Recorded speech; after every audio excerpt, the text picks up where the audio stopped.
Indarapatra at Sulaiman, isinatula ni Bartolome del Valle.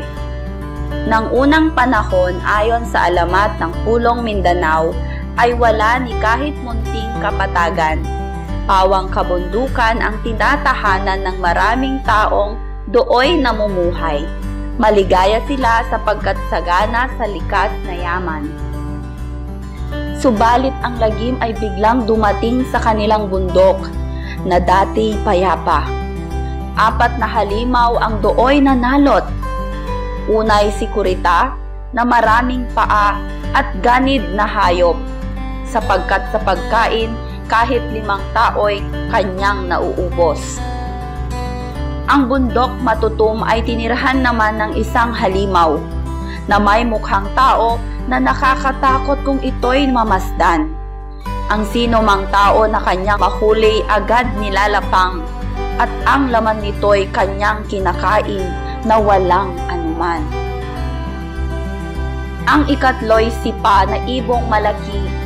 Pag ito'y lumipad, ang bundok na bita na padidilim niyong kanyang pakpak.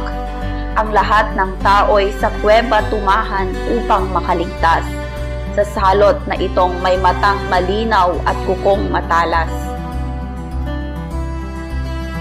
Ang bundok kurayang pinananahanan ng maraming tao ay pinapaglagim ng isa pang ibong may 7 ulo. Walang makaligtas sa bagsik ng kanyang matalas na kuko, pagkat maaaring kanyang natatanaw ang lahat ng dako. Ang kalagim-lagim na kinasapitan ng Pulong Mindanao ay nagdulot ng lungkot sa maraming bayat mga kaharian. Si Indarapatra na naharing mabait, dakilat marangal, ay agad nag-utos sa kanyang kapatid na prinseng mahal. Prinsipe Sulaiman, ako'y sumasamo na iyong iligtas ang maraming taong nangangailangan ng tulong mo't habag. O mahal na hari na aking kapatid, ngayon di lilipad at maghiliganti sa mga halimaw ang talim ng tabak. Binigyan ng isang singsing at isang espada ang kanyang kapatid upang sandatahin sa pakikibaka. Kanyang isinabit sa munting bintana ang isang halaman at saka nagsulit. Ang halamang ito'y siyang magsasabi ng iyong nasapit. Nang siya'y dumating sa tuktok ng bundok na pinaghaharian nitong si Kurita, siya'y nagmasid at kanyang natunghan. Ang maraming nayong wala kahit isang taong tumatahan. Ikaw ay magbabayad mabalit na hayop. Yaong kanyang wika. Di pa nagtagal ang kanyang sinasabi, nagimbal ang bundok at biglang lumabas itong si Kuritang sa puso'y may puot. At sila'y nagbaka at hindi tumigil hanggat malagot. Ang tangang hininga niyong si Kuritang sa lupa ay salot. Tumatag ang puso nitong si Sulaiman sa kanyang tagumpay, kaya't sa matutum, hinanap naman ay si Tarabusaw. Sa tuktok ng bundok ay kanyang namalas ang nakahahambal na mga tanawin. Ngayon di lumabas nang ikaw ay mamatay. Noon di nahawi ang maraming puno sa gilid ng bundok at ilang saglit pa'y nagkakaharap na silang puso'y nagpupuyos. Yaong si Sulaymay may hawak na tabak na pinang-uulos, ang kay Tarabusaw na sandata na may sangang panghambalos. At sa paghahamok ng dalawang iyong balita sa tapang, ang ganid na hayop sa malaking pagod ay napahandusay. Ang takdang oras mo ngayoy dumating na. Sigaw ni Sulaiman, at saka sinaksak ng kanyang sandata ang tusong halimaw. Noon di linipad niyong si Sulaiman ang bundok ng Bita. Siya'y nanlumo sapagkat ang tahanan sa tao ay ulila.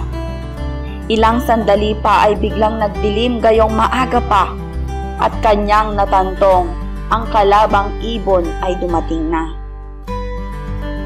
Siya ay lumundag at kanyang tinaga ang pakpak ng ibon. palad na bagsakan niyon. Sa bigat ng pakpak, ang katawan niya'y sa lupa bumaon, kaya't si Sulaiman noon ay nilibing na walang kabaong. Ang kasawiang ito ay agad na nabatid ng mahal na hari, pagkat ang halaman noon di nalanta sangay ng habali. Siya ay patay na. Ang sigaw ng kanyang namumutlang labi. Ang kamatayan mo'y ipaghihiganti, buhay may masawi.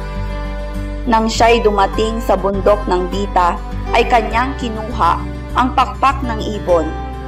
Ang katawang pipi ay kanyang namalas, nahabag sa kanya ang kanyang bathala. Biglang nagliwanag, at ilang saglit pa ay nakita niya ang tubig na lunas. Kanyang ibinuhos ang tubig na iyon sa lugaming bangkay. At laking himala, ang kanyang kapatid ay dagling nabuhay. Sila ay nabiyakap sa gitna ng galak at ng katuwaan. Saka pinauwi itong si Sulaiman sa sariling bayan. Sa bundok kurayan na kanyang sinapit ay agad hinanap.